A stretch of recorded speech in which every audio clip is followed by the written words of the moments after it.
Did you get trapped in there?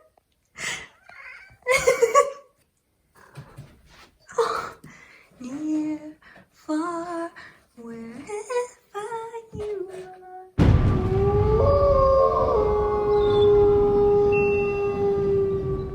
Hello, my name is Caitlin and welcome to another video. This is week 3 of my Halloween month extravaganza on my channel. So this is, I don't know, the next one.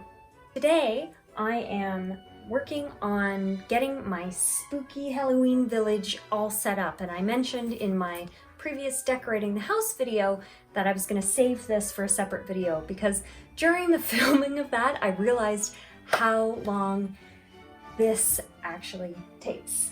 I've been collecting these scary Halloween village-like pieces for about 4 years now, and I very slowly add 1 or 2 pieces per Halloween to my collection. So now, as you can see, it has grown quite a bit. I don't even know if this will be an interesting video. It's just something that usually takes me a lot of time, and I figured it might be passively entertaining to some of you who really like Halloween. I find these kind of videos really calming to watch.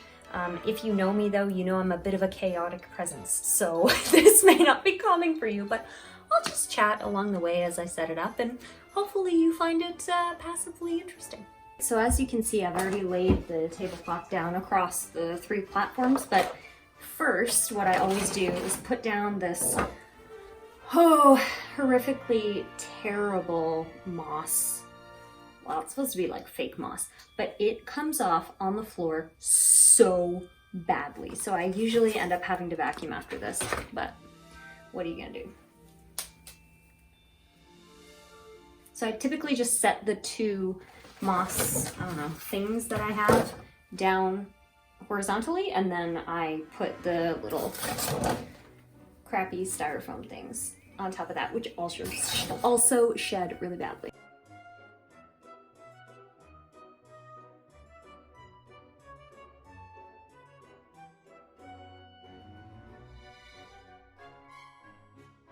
Such a mess.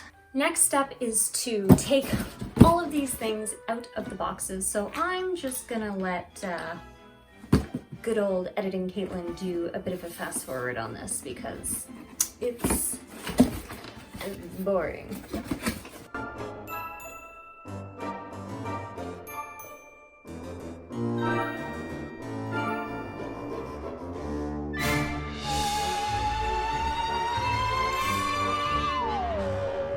There are parts, by the way, that come off of these every year because I'm not good at repacking them, and I keep them because I have grand plans to super glue them back on every year, but life gets in the way, am I right?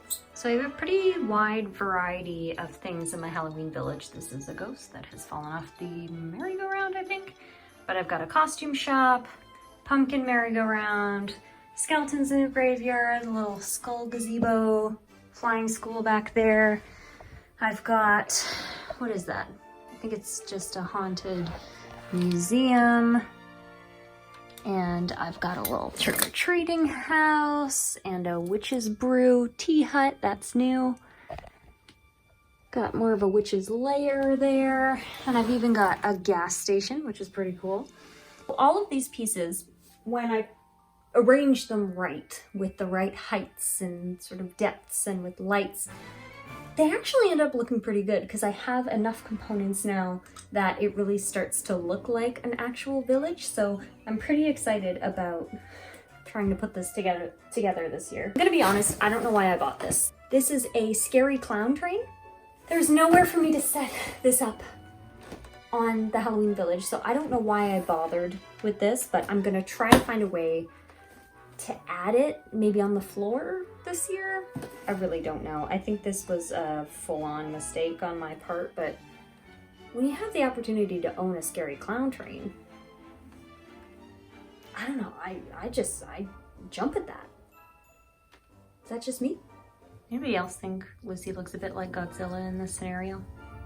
Okay, so when I'm doing this, I'm thinking about what I want to be sort of up on the Halloween Village hill. Like if this were a creepy little village, obviously you would have sort of, I would think, old mansions and scary buildings up top going downwards into town. So that's usually how I try to set it up.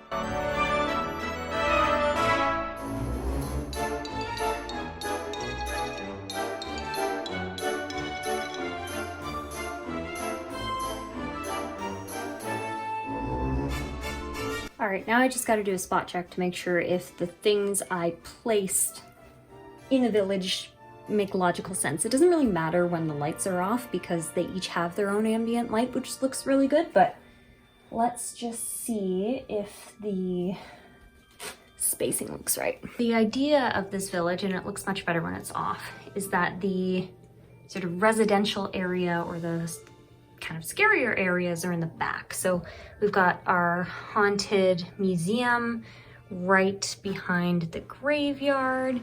Someone lives next to the graveyard and they're getting some trick-or-treaters on Halloween. And then right up on the hill is the, I don't know what you would call this. What is this? It's not a water tower. It's like a, it's not a windmill either. I don't know. Let me know.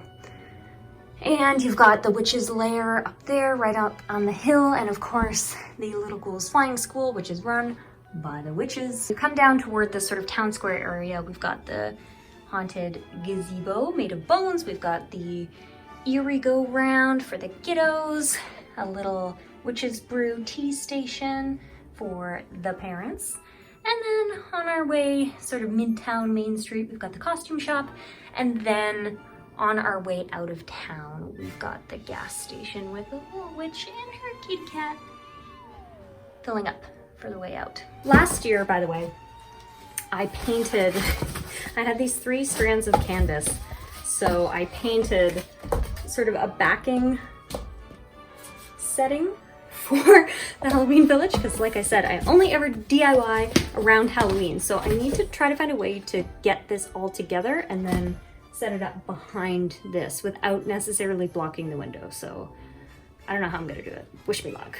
This is what it's supposed to look like back here, but there isn't really anything to lean it on. So I don't actually know if this is gonna fly. Does this work? Nope. Okay, so I found these old hooks, racks. What are these called? Mounts? Found these old things for curtains in the basement. So I thought if I flip them like this, it could create sort of a track to keep the background in place. I could tape this to the table, tape the backdrop together, and then put it in this. All right, well. So I managed to get the backdrop up with so much tape, anger, and sheer grit. I think I'll be finding a new way to do that next year. If Lucy even touches this with one finger, it's going down, so. The time has come to try to set up this scary clown train. Thought it might be interesting to have it sort of come around this cedar chest and sort of through the other tables. I thought that would look really cool, but I don't think there's enough track for that. Doesn't that haunt your dreams? Haunt your dreams? So I was not creative at all in the placement of this clown train. So I put it right in front of the Halloween Village. Oh no. So it turns a corner. Ah! What? Call this unreliable at best. Usually takes a couple of ways around the track to derail. And here it is, lights off and everything. If I do say so myself, I think it actually turned out pretty well this year. I'm really liking the ambiance that it has, and I like the levels that I've been able to create, so keep watching for a short tour.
Thanks for joining me on this radical journey. I don't know. It's Sunday afternoon. I'm kind of exhausted. I've been at this for hours. Hopefully this encourages you to get into the Halloween spirit. Don't forget to like, subscribe, and hit that little bell notification so you know when my videos go live. For the rest of this month, stay tuned for some more Halloween-y content like this, and let me know if there's any other Halloween-y type content you want to see, because I am excited to see your suggestions in the comments below.